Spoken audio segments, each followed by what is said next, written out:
안녕하세요, 여러분. 전국의 메아리 채널에 다시 돌아오신 걸 환영해요. 오늘은 로이드 존스 목사님의 통찰을 더 깊이 파고들면서 설교의 형식과 내용이 어떻게 우리의 삶을 변화시키는지 함께 탐험할게요. 상상해 보세요. 설교가 단순한 말이 아니라 하나님의 생생한 메시지로 우리를 깨우는 순간, 이 영상을 통해 여러분의 영적 시야가 확 트일 거예요. 이게 끝날 때쯤 여러분 안에 큰 불꽃이 피어오를 테니까요. 3장에서 우리는 설교란 어떤 것인가 하는 전체적인 한 폭의 그림을 봤어요. 설교란 무엇인가를 그냥 쉽게 결론을 내리는 그런 간단한 문제가 아니에요. 그것은 설교자가 하나님의 말씀을 가지고 청중들에게 무언가를 선포해야 되는 가장 성스러운 일이에요. 설교는 강연가나 웅변가처럼 사람을 기쁘게 하거나 즐겁게 하는 게 아니에요. 설교자는 하나님의 대사이고 인간의 근본적인 문제를 대하고 하나님의 말씀을 그들에게 전해요. 설교는 전인을 다루는 거고 설교자를 통해서 하나님께서 자기에게 말씀하신다는 걸 아는 거예요. 이 설교는 주요하게 세 가지 유형으로 나누어졌어요. 게리그마라고 복음 메시지고, 다음 디다케로 교회적인 설교인데, 여기에는 교리적인 설교, 양육적인 설교, 체험적 설교로 나누어져요. 이 세 가지 설교가 구분이 되어야 하지만 그렇다고 그 구분이 절대적인 건 아니에요. 이런 구분이 마음속에 간직하고 있으면 좋은 거예요. 전도 설교를 제외하고는 그렇게 완전하게 그 구분이 지어지지 않아요. 전도 설교가 아닌 건 그 구분이 그대로 적용되는 건 아니에요. 이 구분이 사람의 마음을 집중하기 위해서는 실제적인 면에서 훌륭해요. 그러나 이 서로 다른 유형은 늘 상호 조합을, 이룸을 강조해야 해요. 여기에서 중요한 건 이 세 가지의 유형들 간의 상호 관계성은 어떻게 유지해야 되는가 하는 거예요. 어떻게 설교해야 하는가? 이 질문에 대한 해답은 신학과 설교의 관계를 이식하는 거예요. 설교 내용, 신학과 연관시켜 설교하라. 설교란 언제나 신학적이어야 하며 신학적인 토대를 보편적인 명제로 함은 전제해야 해요. 어떤 본문을 따라 택하여 설교할 때라든지 본문들을 서로 분리한 채로 다룰 때는 특별히 조심해야 해요. 우리가 한 본문을 두고 메시지를 전해요. 그러나 그 메시지가 다른 본문과 전체적인 진리에 관계되어 있지 않기 때문에 또 다른 본문을 취급하게 될 때 첫 번째 설교에서 말한 바와 모순되는 걸 말할 수가 있어요. 그것을 피하고 이 세 가지 유형의 설교 사이에 합당한 관계를 유지하는 길은 언제나 설교는 신학적이어야 한다는 거예요. 비신학적이어야 하는 따위의 설교는 없어요. 가장 흔히 비신학적인 것으로 간주되는 설교 유형은 전도 설교예요. 로이드 존스 목사님은 런던에서 전도 대회에 있던 일을 예로 들고 있어요. 그들은 이렇게 말해요. 이 대회가 열리는 동안은 신학적인 건 건드리지 말자. 그들의 주장은 대회가 끝난 다음 여러 가지 문제들을 생각하고 신학적이 되어야 한다고 해요. 그 사상은 복음은 비신학적인 거며 복음을 전하는 마당에서 신학을 도입하는 건 그릇된 것이라는 사상이에요. 그들의 표현한 대로 하면 사람들을 그리스도에게로 인도하는 것이 문제이며 진리를 가르치는 건 그 다음의 문제라는 거예요. 신학이 가입하는 건 오직 차후의 문제라는 거예요. 하지만 이런 주장은 잘 못된 거예요. 전도 설교야말로 여러 방면에서 볼 때 더 신학적이어야 해요. 여러분이 사람들에게 회개를 촉구하는 건 어째서인가? 왜 그들에게 복음을 믿으라고 부르짖는가? 인간의 교리, 타락, 죄와 죄에 대한 하나님의 진노의 교리를 다루지 않고서 회개를 정당하게 다룰 수가 없어요. 그다음 여러분이 사람들에게 그리스도에게 나와 자신들을 그에게 드리라고 명할 때 그리스도가 누구인 줄도 모르고 어떻게 그렇게 할 수 있으며 무슨 근거로 그들이 그에게 올 걸 초청하는가? 이런 모든 건 신학적인 거예요. 신학적이지 않은 복음 전도는 결코 진정한 의미에 있어서 복음 전도가 아니에요. 그러한 신학이 없는 전도가 결심을 요청할 수도 있어요. 또한 하나보다 나은 생활을 할 것과 어떤 심리적인 유익을 끼치는 것일 수도 있어요. 그러나 그것은 어떻게 정의한다 할지라도 기독교적인 전도로 간주될 수는 없어요. 왜냐하면 이러한 커다란 신학적 원리를 떠나서 전도할 참된 이유가 없기 때문이에요. 그러므로 모든 유형의 설교는 반드시 신학적이어야 하며 전도 설교를 내포하고 있어야 해요. 그러나 설교가 신학이나 신학의 어떤 국면을 강의하는 건 아니에요. 이것을 깨닫는 게 매우 중요해요. 이 문제에 대해서는 뒤에 가서 다루기를 소원해요. 다만 지금 개괄적인 정의를 다루고 있어요. 그러면 설교는 반드시 신학적이어야 한다고 말하면서 또 그것이 신학 강의가 아니라고 말한다면 설교와 신학의 관계는 무엇인가? 그것을 다음과 같이 표현해 볼게요. 설교자란 전체적인 성경 메시지를 포착하고 있어야 하는데 그 메시지는 물론 통일성이 있는 거예요. 다른 말로 하면 설교자는 조직신학의 기초가 되는 성경신학에 매우 정통해야 한다는 거예요. 설교자에게 있어서 신학을 갖고 있는 것보다 더 중요한 건 없으며 또한 조직신학을 알고 그 안에 깊이 뿌리를 받고 있는 것만큼 더 중요한 건 없어요. 성경에서 출현한 진리의 뼈대인 이 조직신학은 설교자의 설교 배경을 이루고 설교의 영향을 조성하는 것으로 나타나야 해요. 어느 특정한 성경 본문이나 말씀에서 나오는 각 메시지는 반드시 언제나 이 진리의 총체의 일부분이거나 한 국면이어야 해요. 설교란 결코 따로 떨어진 거나 따로 분리되어 있는 게 아니에요. 우리가 언제나 기억해야 하는 어느 특정 본문 안에 있는 교리는 보다 큰 전체 진리나 전체 신앙의 일부분인 거예요. 바로 그것이 성경으로 성경을 비추어 본다는 말의 의미예요. 우리는 어느 한 본문을 따로 고립시켜 다루어서는 안 돼요. 한편의 설교를 위한 우리 모든 준비는 바로 이 조직신학을 배경으로 통제를 받아야 해요. 이 점에서 주의해야 할 건 어느 특정한 본문에다가 자기 나름의 조직신학을 부과하는 건 잘못된 거예요. 그러나 어느 특정 본문에 대한 자기 나름의 해석을 성경에서 발견되는 교리와 진리체계의 통제와 견제를 받아야 함은 아주 중요한 일이에요.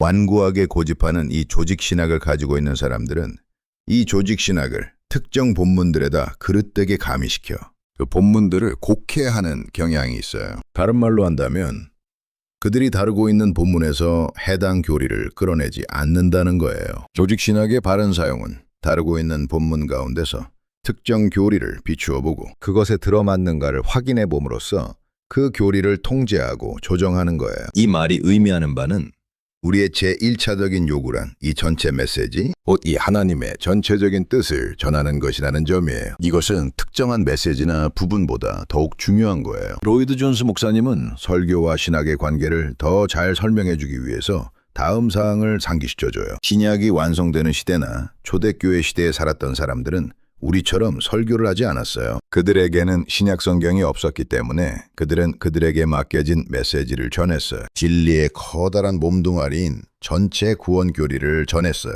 우리가 바로 이 일을 해야 하는데 특정 본문들에 대한 개별적인 주의를 통해서 그것을 행한다 해도 마찬가지예요. 이것이 신학과 설교의 보편적 관계예요. 복음을 설교해야지 복음에 관하여 설교하지 말라. 우리는 복음을 설교하여야지 복음에 관하여 설교해서는 안 된다는 거예요. 이 구별을 말로 표현하기는 쉽지 않지만 정말 가장 중대한 구별이에요. 첫째, 복음에 관하여 말하는 사람들. 사실상 복음에 관한 것만을 말하고 있으면서 자기는 복음을 설교하고 있다는 사람들이 있어요. 이 점의 독특한 특점은 바르트주의자들이에요. 그들은 말씀에 관해서 부단히 말하면서 말씀에 관한 것들을 주장해요. 그러나 우리에게 부여된 일은 그것이 아니에요. 우리는 하나님의 말씀을 전하고 말씀을 사람들에게 직접 들이대는 부름을 받았어요. 우리는 그저 그것에 관한 것들을 말하지 않고 실제로 그 말씀 자체를 그대로 전달해주는 자들이에요. 우리는 이 말씀이 사람들에게 전달되는 통로이며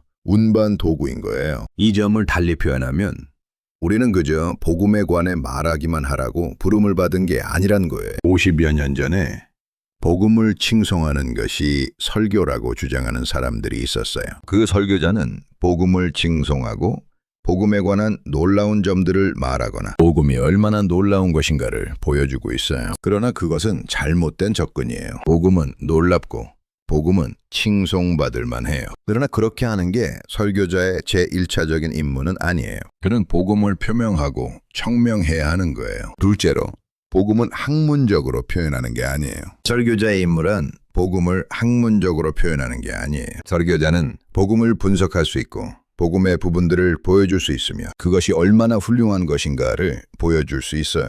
그러나 그런다 할지라도 그는 아직 복음에 관한 것들을 말하고 있는 거예요. 이러한 점으로 볼 때 우리는 복음을 설교하고 전하고 우리의 설교를 듣고 있는 각 개인들에게 복음을 직접 가져다 주는 또한 전인에게 복음을 들이대라는 명령을 받은 사람이에요. 우리는 복음이 마치 우리 밖에 있는 무엇인 것처럼 복음에 관해 말하지 않아야 함을 명백히 하자. 우리는 그것을 마치 하나의 주제로만 보지 말고 거기에 관해서 말하지도 말아야 해요. 복음 그 자체가 우리를 통해 직접적으로 청중들에게 표현되고 전달되어야 하는 거예요. 셋째로, 복음의 전체적인 걸 말하라. 복음을 말한다는 게 무엇인가?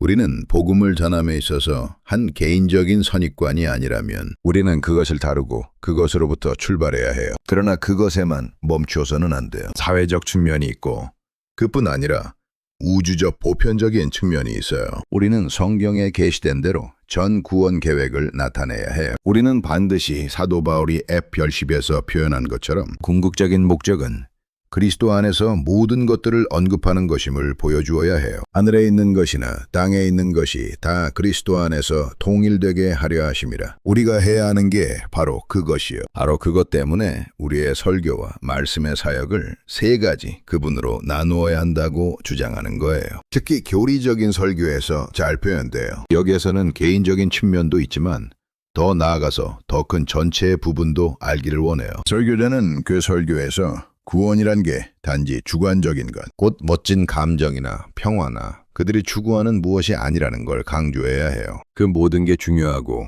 각자는 구원의 한 부분이기는 하나 더 중요한 것, 즉 복음에는 전체가 함유되어 있다는 걸 알려주어야 한다는 거예요. 우리들은 사람들에게 이에 대한 개념과 이 모든 점을 함축하는 복음의 깊이와 넓이와 크기에 대한 개념을 심어줘야 해요. 달리 표현하면 모든 부분은 전체의 부분이라는 걸 항상 암시해주는 게 중요해요. 바울의 서신에서 이런 설교의 특징을 발견할 수 있어요. 바울의 서신을 보면 크게 두 가지로 구분된다는 걸 알 수 있어요. 각 편지의 서두를 인사말로 시작한 다음에 수신자들로 하여금 그들이 믿고 있는 위대한 교리들을 상기하게 해요. 그렇게 하고 난 다음에 편지가 중간쯤 왔을 때 바울의 위대한 말투인 그러므로라는 말을 도입해요. 그 다음에 교리를 응용해요. 그는 실제로 이렇게 말하고 있는 셈이에요. 여러분들이 믿는다고 주장하는 이 모든 것으로 비춰볼 때 다음과 같이 해야만 하지 않겠는가? 바울은 그들에게 어떻게 살아나갈 것인가에 대한 거 설득시켜주는 거예요. 다른 말로 하면 모든 서신이 상반부에서는 매우 개략적으로 교리를 말하고 후반부에서는 실천적인 문제나 응용 문제를 말해요.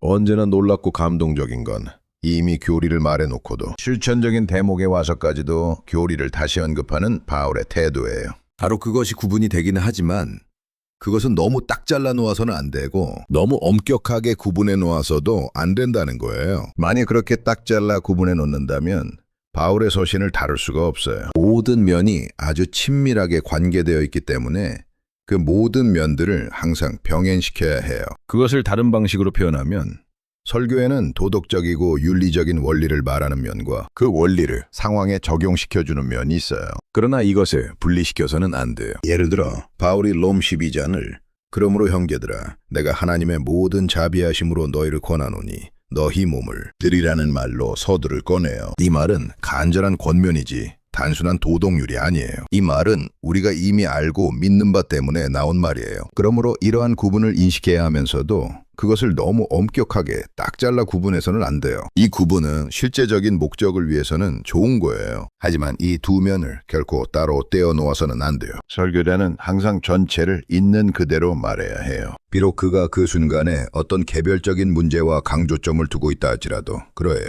정말 여러분은 이 생각을 가지고 설교를 한다 할지라도 때때로 의도했던 대로 되지 않는다는 걸 알게 될 거예요. 예를 들면 전도에 치중한 설교를 듣고는 아무런 변화도 없고 중생하지도 않던 사람들이 이미 성도가 된 사람들에 대한 설교, 즉 신자들의 덕성 함량을 위한 설교를 듣고는 더 잘 회심하는 경우가 있음을 발견하게 되리라는 거예요.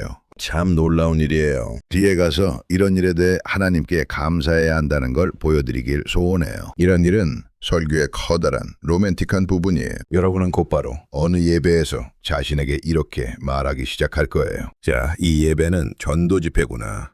그렇지 않으면 성도들을 교화시키고 믿음을 굳건히 해줄 텐데. 그러나 놀랍게도 전도 설교를 듣고 회심하지 않던 사람이 두 번째 성도의 덕성 함량, 설교를 듣고서는 회심하더라는 사실을 발견하게 될 거예요. 바람이 이리로 와서 어디로 가는지. 하지만 이러한 문제를 조정하지 못한다 할지라도 우리의 마음속에 이러한 체계를 간직해 두어야 함은 옳고 좋은 거예요. 설교의 형식, 이제까지 설교의 내용의 일반적인 방식으로 다루어 왔어요. 이제 우리는 설교의 형식을 알아봐요. 이 문제가 우리가 다루어야 할 문제 중에서 최고의 난제가 아닌가 해요. 이것이 가장 어려운 문제이면서 동시에 가장 중요한 문제예요. 설교가 아닌 것, 몇몇 부정적인 면부터 생각해봐요. 첫째, 설교는 수필이 아니에요. 이 점은 설교와 수필을 분명하게 구분짓지 못하는 사람들이 아주 많기 때문에 반드시 언급될 필요가 있는 거예요. 이 문제는 앞에서 설교의 출판과 출판된 설교를 읽는 위험성을 지적할 때 언급했던 문제들 중 하나예요. 그럼 무슨 근거로 설교는 수필이 아니라고 주장하겠는가? 설교와 수필은 문체가 완전히 달라요. 수필은 읽도록 쓰여진 거고 설교는 맨 먼저 말로 전해질 것과 들을 걸 의도한 거예요. 수필에는 문학적인 격조와 독특한 형식이 있긴 하지만 설교에 있는 제1되는 절실한 요구가 하나도 없어요. 수필은 반복은 금물이지만 설교는 반복하는 게 좋음을 힘주어 말씀드려요. 반복은 가르침과 설교의 진수가 되는 점이에요. 반복은 요점을 강화하고 뚜렷하게 해줘요. 그러나 수필은 읽음에 있어서 그런 일이 불필요하고 그래서 반복은 나쁜 거예요. 더구나 수필은 주로 특정 사상이나 생각 또는 특정 개념을 취급해요. 수필은 그것을 다rum과 동시에 다른 각도에서 그것을 바라봐요. 그러므로 이러한 차이를 인식하지 못하는 설교자의 위험은 그가 한 가지 사상만을 얻기 위해서만 본문을 이용한다는 거예요. 자기가 얻으려는 사상을 얻은 뒤에는 성경 본문이나 문맥을 떠나서 그 절이나 구절을 읽음으로 떠오른 생각에 대한 하나의 수필을 써나가는 거예요. 그는 수필을 써나가고 그 다음에 설교단에 서서 자기가 그렇게 준비한 이 수필을 읽거나 낭독하는 거예요. 그러나 이것은 전혀 설교가 아니에요. 그 말을 너무 심하게 하면 그것은 설교와는 아주 조금밖에는 관계없는 것이라 봐요. 대부분 수필 안에 보존적인 요소가 있다면 물어볼 필요도 없이 나쁜 수필이에요. 수필의 중요한 특징은 그것이 생각들을 다루어야 하며 대체로 그것들을 밝게 취급해야 한다는 거예요. 수필은 우아하고 품위가 있어야 해요. 수필은 관심과 흥미와 읽는 즐거움을 가지게 하는 문학의 한 장르예요. 그러나 설교는 그런 게 아니에요. 둘째로, 설교는 강의가 아니에요. 설교하는 것과 강의하는 것과 혼동되지 않아야 해요. 다시, 이것은 다음과 같은 여러 이유에서 전혀 다른 무엇이에요. 강의는 한 가지 주제를 가지고 시작하여 이 특정 주제에 관련된 지식과 정보를 주게 돼요. 설교의 호소는 거의 전부 마음을 향한 거예요. 강의 목적은 교훈을 주는 게 아니라 어떤 사실들을 진술하는 거예요. 바로 그 점이 강의의 제일 되는 목적이요, 기능이에요. 그러므로 강의는 도전의 요소, 즉 청중에게 무엇인가를 해주는 설교의 가장 중요한 요소를 결핍하고 있고 또 그래야 해요. 그러나 강의와 설교의 큰 차이는 설교는 하나의 존재로 생각하지 않고 항상 해석적이어야 한다는 거예요. 하나의 설교의 제목과 그 안에 있는 교리는 본문과 그 문맥 가운데서 나온 거예요. 그것은 바로 본문과 문맥에 의해서 설명되어지는 거예요. 그처럼 설교는 하나의 주제로 시작하지 않아야 해요. 설교는 교리와 테마를 내포하고 있는 성경으로부터 시작해야 해요. 그런 다음에 바로 그 교리는 본문의 특정한 배경 가운데서 다루어져야 해요. 설교는 강해로 시작해요. 그러므로 설교는 항상 해석적이어야 한다는 걸 전제해야 해요. 그러나 그 점은 즉각적으로 이 문제 중에서 실로 가장 중요한 것으로 인정되는 걸 말하도록 나를 인도해요. 설교란 주석을 해나가는 게 아니에요. 단순히 한 절이나 한 문구나 문단의 의미를 파헤치는 게 아니에요. 오늘날 많은 사람들이 강해 설교에 관심을 가지기는 하나 강해 설교가 무엇인지를 모르고 있기 때문에 이 점을 강조하여 말씀드려요. 그들은 설교가 일련의 주해를 덧붙이거나 한 절이나 한 구절, 문단에 대해 주석을 해나가는 것이라고 생각해요. 그들은 한 절 한 절씩 주석해가야 그들은 1절을 주석하면 다음은 2절, 다음에는 3절 이런 식으로 주석해 나가요. 그들이 이런 식으로 본문을 끝마치면 그들은 설교를 다 한 것이라고 생각해요. 그러나 그들은 설교한 게 아니에요. 그들은 다만 일련의 주석밖에는 하지 않았어요. 그런 설교자들은 하나의 설교를 전한 것과는 거리가 멀고 다만 하나의 설교에 대한 서론을 전했음을 말해둬요. 다른 말로 표현하면 이것은 설교와 강해의 관계성의 문제가 아니에요. 설교의 가장 중요한 특징이란 규정된 형식을 가지는데 이 형식이 강해로 하여금 설교가 되게 해요. 설교는 강해를 기초하고 있어요. 하지만 설교는 메시지로 변환을 시켜요. 이 점을 설명해 주는데 도움이 될 성구는 주의 말씀에 관해 언급된 구약의 선지자들의 말씀 가운데서 발견돼요. 메시지가 선지자에게 하나의 말씀으로 임하는데 그 메시지는 완전한 메시지로 임하며 선지자는 그것을 전하는 거예요. 바로 이것이 수필이나 강의와 결코 같을 수 없는 점이에요. 정말 그 메시지는 여러 절에 대한 일련의 단순한 주석과는 다른 경우예요. 나는 한 편의 설교란 하나의 교양곡의 형식을 갖춘 것처럼 형식을 갖추어야 한다고 주장해요. 교양곡은 언제나 형식을 갖기 마련이고 몇 악장으로 나눠져 있어요. 그 구분이 분명하여 인식되고 알아낼 수 있어요. 그러면서 한 교양곡이에요. 여러분은 설교를 여러 마디로 구분할 수 있어요? 그러면서 그 부분들은 전체에 속한 거며 전체는 단순한 부분들의 집합이나 합계 이상임을 늘 깨닫고 있어야 해요. 언제나 설교를 하나의 건축으로 아까와 같은 교양곡과 비교되는 어떤 일로 생각해야 해요. 다른 말로 하면 한 편의 설교란 단지 여러 구절을 여기저기 두서없이 말하는 게 아니에요. 또한 단순한 수집이나 일련의 훌륭하고 참된 진술이나 강조가 아니에요. 그 모든 것들이 설교에서 발견되기는 하지만 그것들이 한 편의 설교를 구성하는 게 아니에요. 설교를 설교되게 만드는 건 설교와 그 외의 다른 일을 구별지어주는 설교가 가지고 있는 독특한 형식이에요. 설교는 형식이 필요해요. 설교는 성령의 감동으로 하기에 형식이 필요 없다고 주장하는 사람이 있어요. 에드윈 해치가 그런 사람이에요. 그는 1888년에 그의 허버트 강조에서 초기의 기독교 설교는 완전히 선지자적이었다는 사실을 강조했어요. 그는 이르기를 그리스도인들은 성령을 통해 메시지를 받아 그 메시지들을 사전 검토나 생각이나 준비 없이 전했다고 해요. 그들은 설교 형식이 없었으나 진술들을 따로따로 분리되기는 했었어요. 사람들은 성령에 감동된 대로 말하였어요. 하나의 메시지가 갑자기 그들에게 오고 그들은 그것을 말로 표현했어요. 오전 14장과 그 외에 여러 곳에 이 점을 암시하는 말씀이 있어요.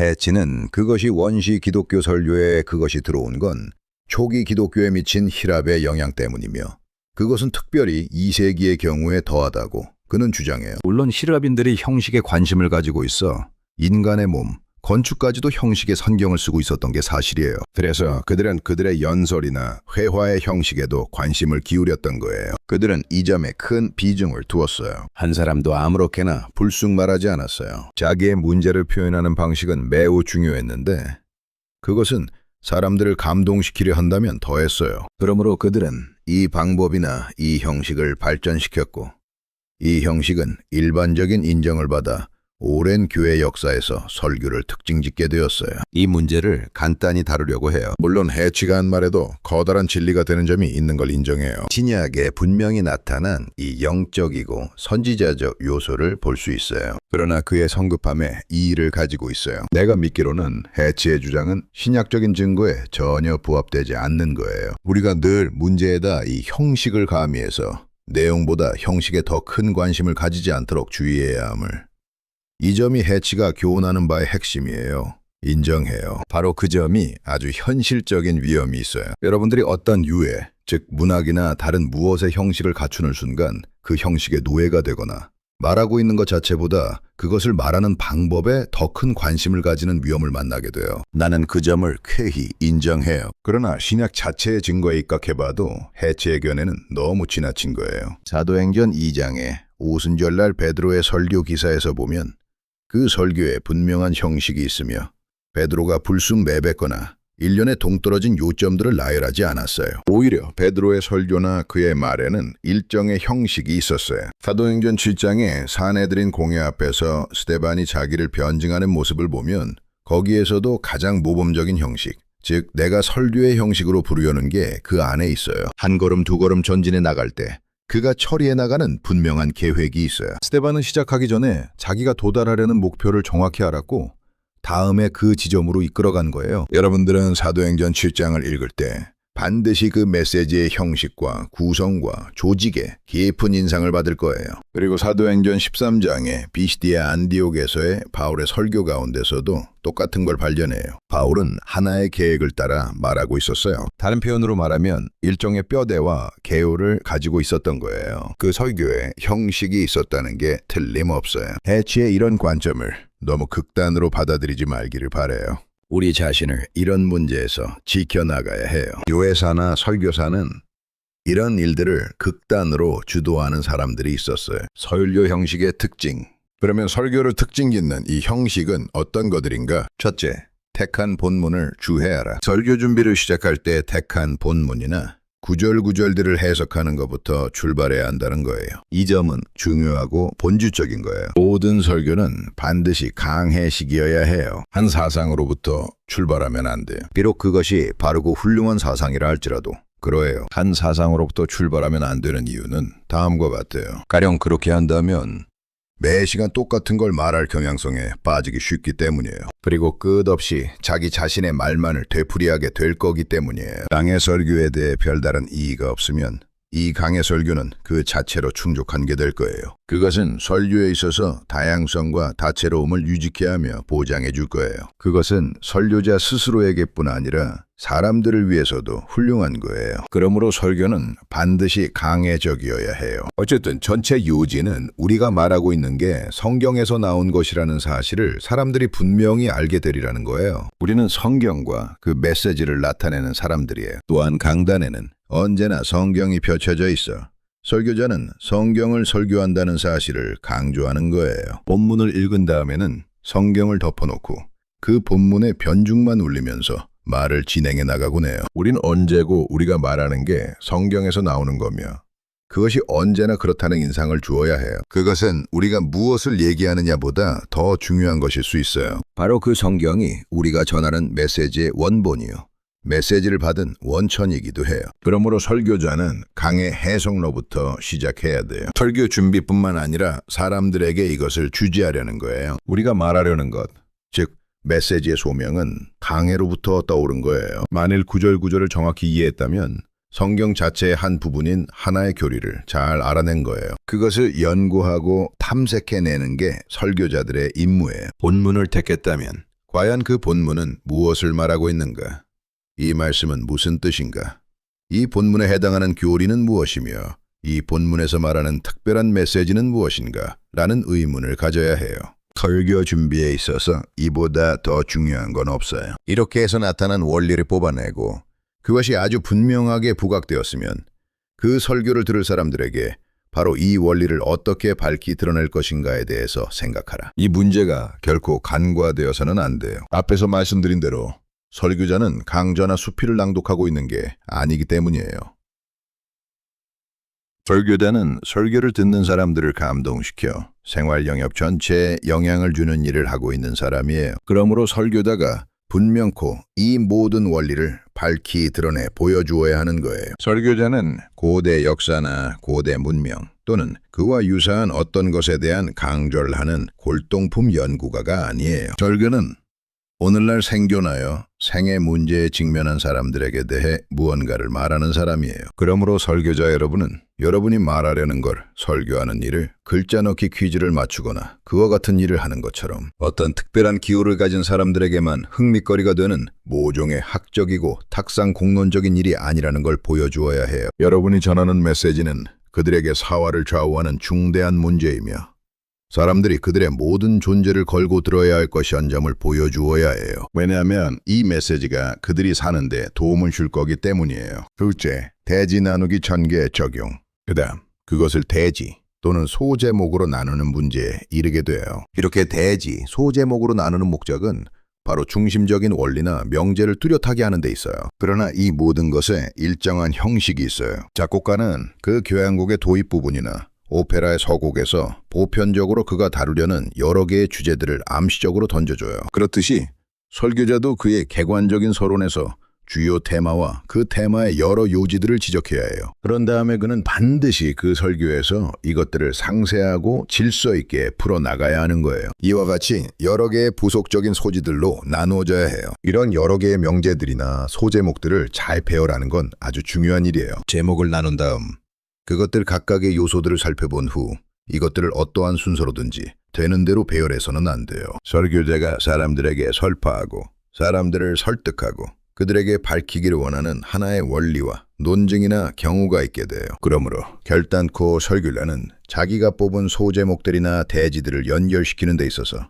반드시 앞뒤가 맞게 해야 한다는 거예요. 즉 하나의 문제는 다음 문제로 이끌려가고 다음 문제는 그 다음 문제로 자연스럽게 유도되어야 한다는 거예요. 각각의 대지들이나 소제목들이 다음의 대지들이나 소제목들에 반드시 연결되어 결국에는 어떤 일정한 결론에 이르게 되어야 해요. 모든 건 이 설교자가 전하려는 특정 원리교리의 급소 또는 핵심을 찌르게끔 유도되어야 한다는 거예요. 이게 강조하고 있는 건 생각의 진전이 있어야 하며 각각의 요점들이 서로 떨어져 있어서는 안 된다는 거예요. 그리고 어떤 의미에서는 그 요점들은 다 똑같은 가치를 지니고 있는 게 아니라는 점이에요. 개개 요지대지.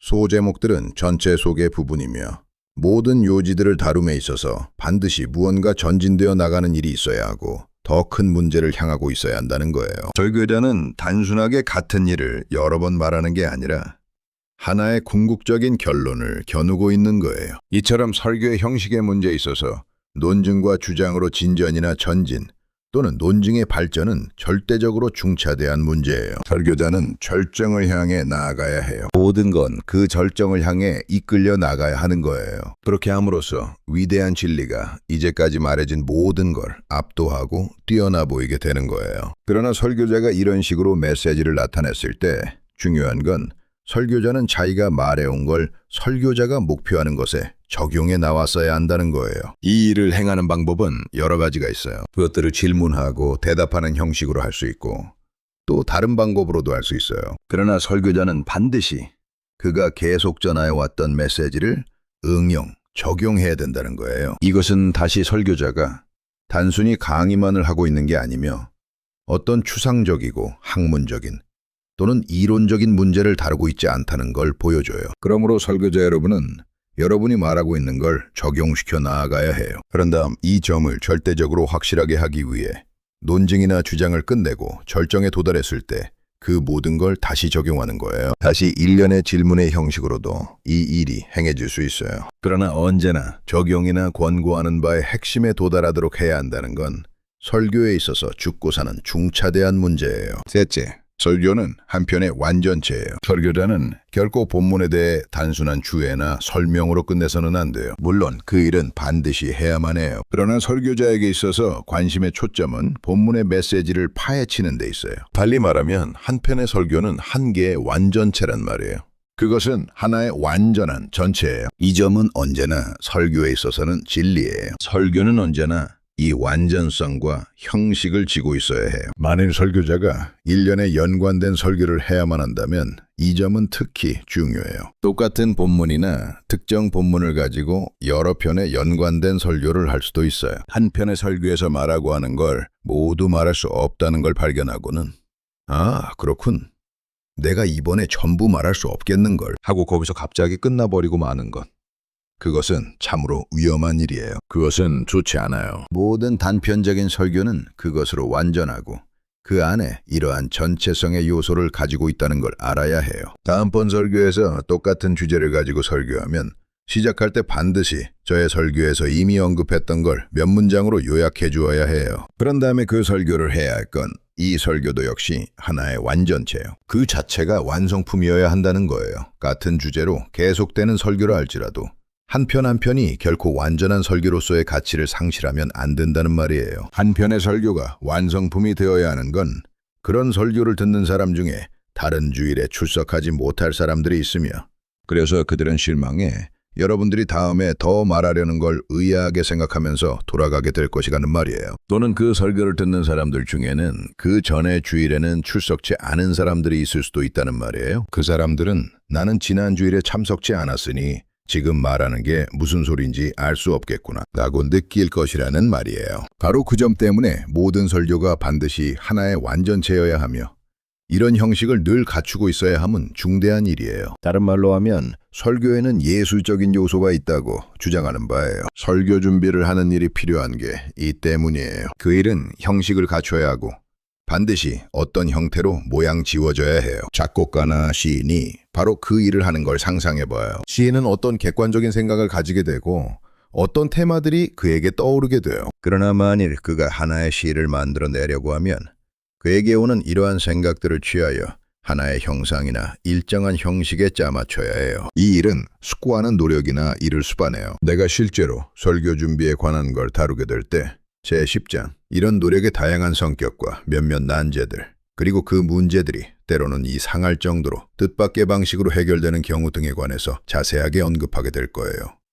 지금은 오직 우리가 다루는 주제를 하나의 설교 형식에 맞추는 게 설교자로서 해야 할 일리난 점을 말씀드리는 거예요. 어떤 사람은 이런 모든 일이 어째서 필요하냐고 물어볼 수도 있어요. 설교를 듣는 사람 때문에 그래요. 이 점은 헬라인들이 발견했던 건데 나는 그것이 옳다고 믿어요. 그들은 진리가 이런 방식으로 표현될 때 사람들이 그 진리를 더 쉽게 소화하고 포착하고 그렇게 알게 된 걸 더 쉽게 기억하고 더 많은 유익을 얻게 되더라는 사실을 알아냈던 거예요. 그러므로 여러분들이 형식의 문제를 생각하는 게 단지 예수를 위한 예수를 신봉하기 때문에서가 아니에요. 사람들을 위해서 그 예술적인 요소가 필요하게 되는 거예요. 그것은 진리를 선전하고 복음을 높여주는데 도움이 되기 때문이에요. 이것은 오랜 기독교 역사를 통해 아주 분명히 입증되었어요. 전 역사를 통해 하나님께서 성령을 통해 나타내시기를 가장 기뻐하셨던 말씀 전도는 위대한 설교들을 기초로 하고 있었어요. 위대한 전도자는 위대한 설교들을 준비했던 사람들이었어요. 어떤 이는 특정한 설교자를 들어서 말하기를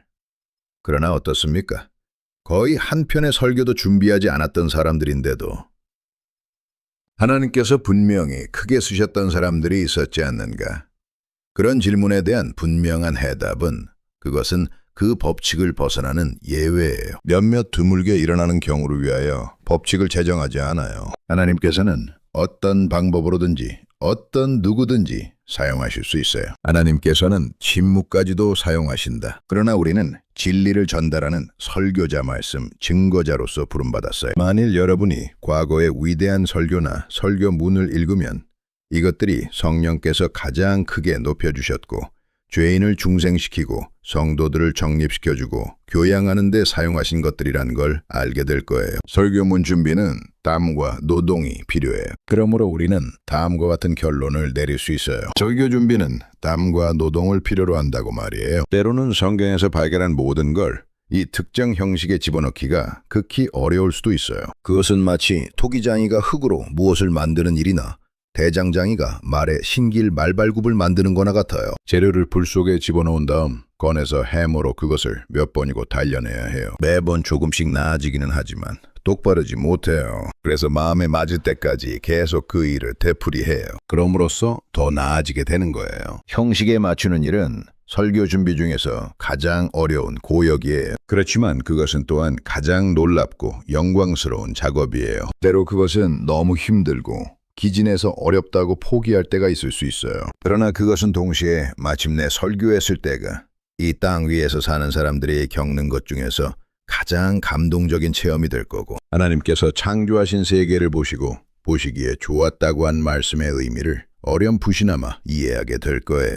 그렇다. 설교자는 반드시 설교 준비부터 해야 해요. 아직은 설교 준비를 어떻게 해야 하느냐는 문제는 다루지 않았어요. 앞으로 그것을 다루게 될 거예요. 설교 방법은 여러 가지가 있어요. 그러나 설교는 준비해야 해요. 그가 어떻게 설교를 행하든 그 설교는 완전한 게 되어야 해요. 바로 이것이 설교자가 맨 처음에 생각해야 할 점이에요. 그러나 나는 여러분들로 하여금 이 문제는 오직 시작에 불과하며 반밖에는 되지 않는 걸 상기시켜드려요. 그게 무슨 말인가 하면 그렇게 준비한 설교를 전하는 실제적인 문제가 있다는 거예요. 내가 보여드리고 싶은 건 비록 설교자가 거의 완벽한 설교를 하는 걸 가지고 강단에 선다고 하겠지만 설교하기 시작할 때까지 거기서 무슨 일이 일어날지 전혀 모른다는 거예요. 그것이 명성을 얻을 만한 가치 있는 설교라면 정말 더욱 그래요. 자, 여러분.